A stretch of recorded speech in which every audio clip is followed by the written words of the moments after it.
हिंदी सक्तीच्या विरोधात 5 जुलैला मुंबईमध्ये राज ठाकरेंचा मोर्चा, ठाकरेंच्या शिवसेनेला मोर्चात सहभागी होण्याचा प्रस्ताव, मराठी माणसाच्या हक्कासाठी 2 मोर्चे नको, मनसेची विनंती। महायुती सरकारकडून राज्यात भाषिक आणीबाणी, हिंदी सक्तीच्या मुद्द्यावरनं उद्धव ठाकरे ही मैदानात, आझाद मैदानातील हिंदी विरोधी आंदोलनात 7 जुलैला होणार सहभागी।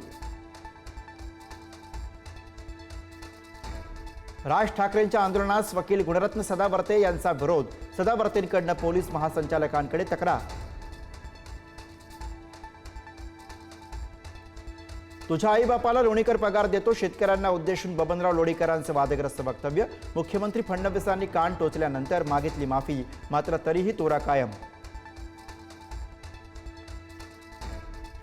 विझल्यानंतर दिव्यात तेल घालून उपयोग नाही, भास्कर जाधवांच्या स्टेटसची चर्चा, तर चुकीचा अर्थ काढू नका, वैभव नाईकांकडून स्पष्टीकरण।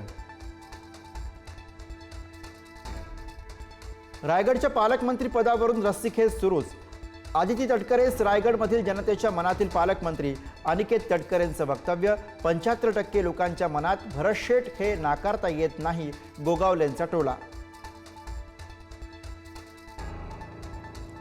पावसाळी अधिवेशनाचा मुहूर्त ठरला, 30 जून ते 18 जुलैपर्यंत उडणार अधिवेशनाचा धुरळा, आगामी स्थानिक स्वराज्य संस्थांच्या निवडणुका लक्षात घेता पावसाळी अधिवेशनाला विशेष महत्त्व।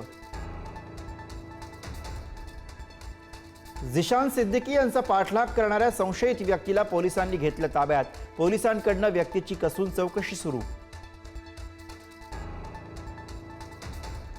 मुंबईतील आरेच्या जंगलात नातवानंच आजीला कचऱ्यात फेकलं, पोलीस तपासात धक्कादायक माहिती उघड, नातवासह 3 जणांना आरे पोलिसांकडून अटक।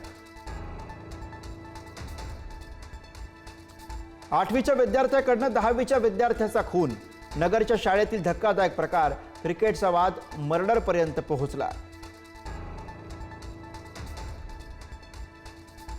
महावितरणची वीज 10% स्वस्त होणार, 1 जुलैपासून होणार अंमलबजावणी, 5 वर्षात 26% कपात करण्याचा मानस, मुख्यमंत्र्यांकडून निर्णयाचं स्वागत। ज्ञानोबा माऊलींचं नीरा नदीत शाही स्नान, वारकऱ्यांनी अनुभवला याची देही याची डोळा सोहळा, शाही स्नान घेतल्यानंतर माऊलींची पालखी लोणंदकडे रवाना। भारताचे अंतराळवीर शुभांशु शुक्ला अंतराळातील आंतरराष्ट्रीय स्पेस स्टेशनमध्ये पोहोचले, राकेश शर्मा नंतर अंतराळात जाणारा दुसरा भारतीय, आई वडिलांचा आनंद गगनात मावेना।